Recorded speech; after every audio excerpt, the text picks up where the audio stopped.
My recent work in the family recovery program, I entered in May of 2017 when I lost custody of my child. Since then, I have completed an inpatient program for 6 months. I moved into the Sage Center in September of 2017, and I regained custody of my daughter in October 23rd of 2017. I went to court every Friday for about 2 or 3 months, and I came up different tracks through my accomplishments of, showing up for my UAs, doing the work that they asked of me. I'm not going to say it's been hard. For the way I feel, it's more of I'm determined to never live the way I used to. So I can honestly say because of having the people that was set up in my life and that still are currently in my life is making it a lot easier. And especially being med compliant with my mental health, taking my medication every day, showing up for my groups, going down to FRP to do my urine screens, being a mother to my daughter, being responsible. 3 important things that y'all should know about my life and how I got into recovery. Well, I started using when I was 15. That's really important. So I never had stability and structure. And my father raped me when I was 15, so I looked for a lot in older men. And I can honestly say I've looked for that all the way up till I was in my 30s. Getting into recovery has helped me to learn how to have self-love. And that because of what my father done to me, that's not who I am. That's just something that happened. And then, the funny thing about what he done, 6 months later he passed away. So who am I? Who do I hate? He's not even here. So, when I truly look at my life today, all these years that I was doing all this stuff, and he's not even here to catch it. So I did it all to myself for what? So now it's more of just knowing that I forgave him a long time ago, and I forgive myself, because it took a lot for me to, realize that it wasn't my fault, and that don't have to dictate the rest of my life. So how it's like to be an addict and be addicted to drugs. First of all, my drug of choice was cocaine, crack cocaine, and I thought it was so much fun. I can really say I had a great time getting high, but it didn't dawn on me until the money was gone that you have children. They don't know where you're at. You don't know where they're at. And then the guilt and shame that set in my heart, because I made myself believe that, okay, well, you done messed up anyway, Monique. They're good. And I just didn't think that I could get myself together. Like, for instance, my last relapse, I stayed on it for 8 months. And I can remember I had a warrant. I couldn't go get TCA to get the help for my daughter. And I had my child, and I was boosting to make sure she had the things that she needed and make sure I had my drugs. And I can remember looking at my little girl and saying, "Quadra, do you have me?" And she said, "Yes, Mommy, I got you." And walking into a store with her to steal, because that's all I knew. I couldn't go get any help. And just me being so scared that if I tried to go get help, they was going to take her. And then it's like, finally, it got so bad that I had to do something. So I actually called CPS on myself. And a lot of people don't know that. I was in treatment, and I went to my counselor, and at the time my daughter's father's son's mom had my daughter, and she wasn't trying to give her back. And now, the high was gone. So now I want to be a mother, because that's what happens when the high gone, is when the responsibilities come back.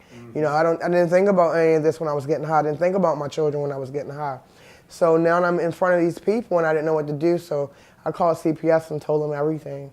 And then that's how I got into FRP and my daughter getting placed with her grandmother. But I thank God for that moment, because if I didn't do it, no telling where I would be at today. Yeah. I had to do something. My way was not working, so I had to do something.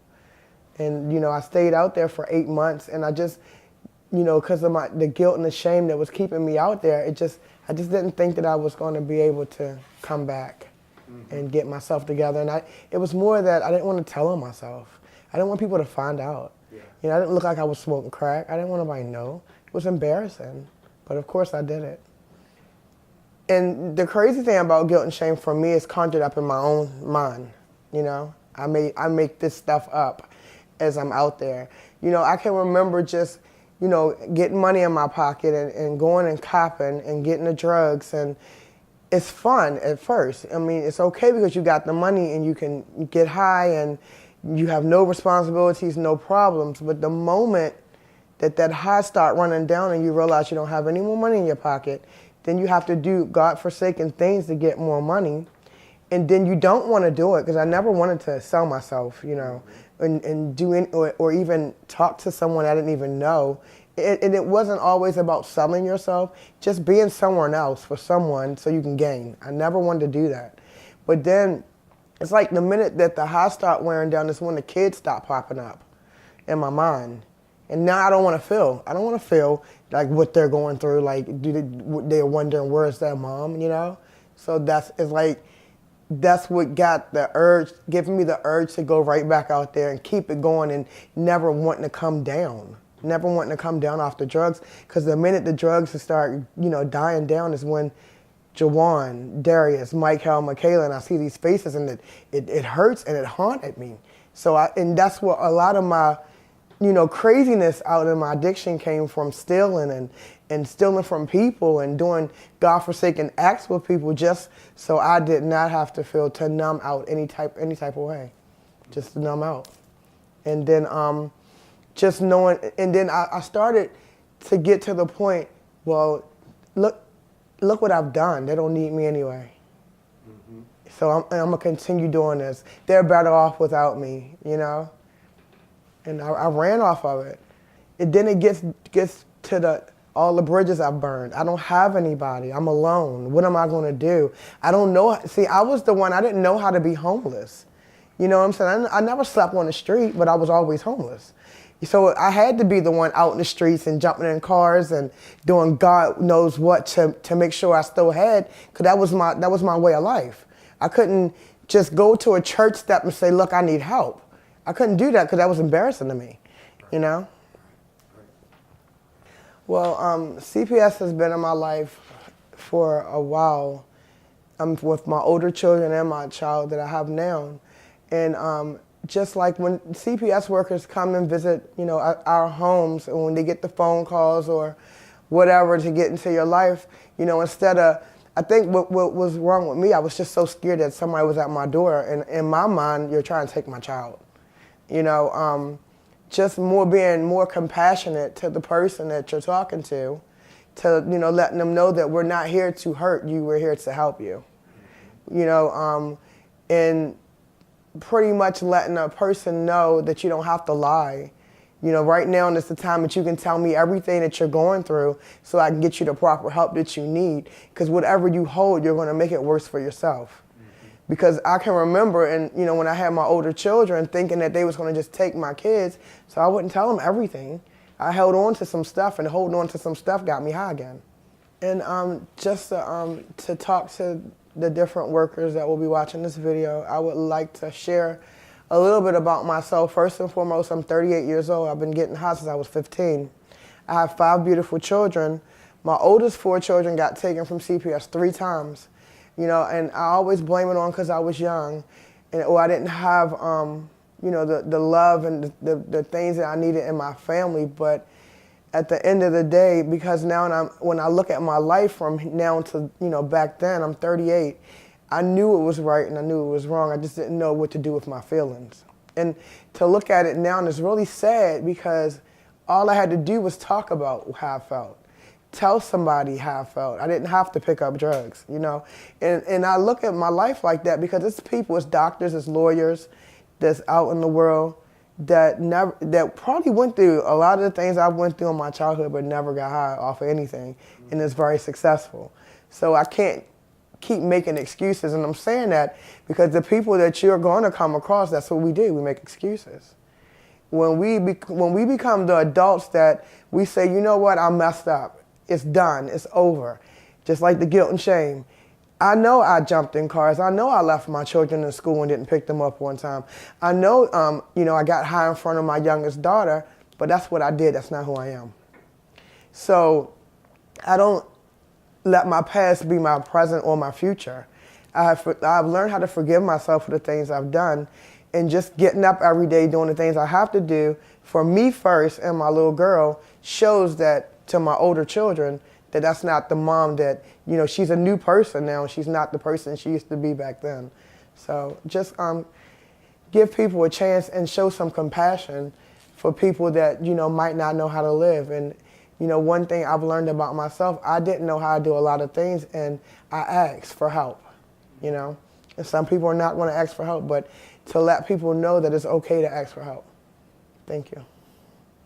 If God's willing, I wake up tomorrow, I'll have 10 months sober. That's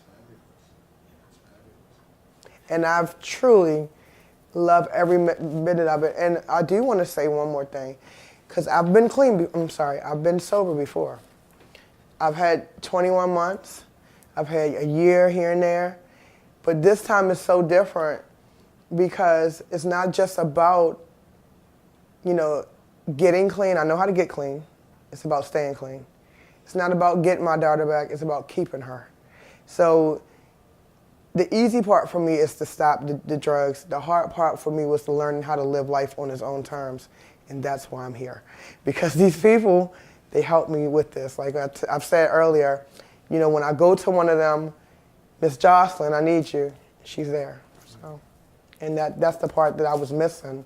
Just having people to accept me for who I am. Don't judge me, but try to help me. Teach me how to help myself and change. Having my daughter back, my feelings about, her name is Kwaja. She's 3. She was gone for 5 months. And I'm telling you that I was diagnosed with major depression, PTSD, and anxiety. So I take Lexapro every day. So 5 months of my daughter not being with me, see, I'm the type of person that I think the whole world's gonna end because she's at school and I'm not with her. So my anxiety just goes over. But the God of my understanding, I thank him so much, because the whole time that my daughter was gone, I got to call her every day at 7 o'clock, every single day. I got to see her every Sunday. So it wasn't like it was like she might have not been there with me at nighttime, but she still was with me. And I prayed and I prayed. I want my daughter back. I want my daughter back. So I got her back, and then when I got her back, she came back. And now I'm like, oh my God, I'm 38 years old. She's 3.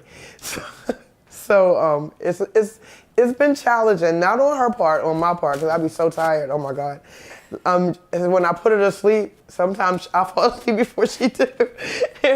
But I'm excited about having her back, because it's like I'm her mother and I'm her only mother. I'm always going to be her only mother, and I want to teach her everything that my mom didn't teach me.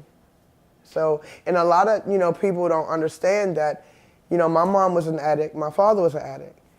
I'm an addict, my daughter's father's an addict, all my children's fathers are addicts, so they can be prone to be an addict. So it's just more, just like with my oldest children, it's about the education. I don't lie to them. I don't get down to the gritty with them, but they know that what my drug of choice was. They know certain things that I've done in my life and the things that I've been through. And that's what I want to teach my children, because I want them to know, if you feel some type of way, no matter what it is, you can tell me. And like my older children, they call me all the time and they tell me everything, because we have that understanding. You can tell me everything. I don't ever want my oldest son to pick up a blunt because he can't talk to his mom, so. So why don't you tell us a little bit about your older children and where they are? So my oldest son, his name is Jawan. He's 21, and he lives in Texas, and he's on his own. He works at DirecTV, and he has his own apartment. And he literally calls me every day or texts me, and I'm so proud of him. I have a middle son. His name is Darius. He's 19. He's stationed in Atlanta, Georgia. He's in the Army. And we text and talk. I just talked to him this morning, actually, and I'm very proud of him. And then I have a set of twins that's 17, Michael and Michaela. They live in Virginia with their paternal aunt. They're both in 12th grade, and they work at Domino's. And we all talk. We do the Facebook group chat. And I have a 3-year-old. I have too many children. Her name is Kwaja, and she lives here with me. And because I lost my older children when I was younger, it feels really, I think a lot of my recovery and the things that, I hold on to. It has a lot to do with the way that I'm, showing up for my older children. They are trusting in me now. We talk, we text back and forth, and just keep showing up, and they're realizing I'm not going nowhere because I'm not.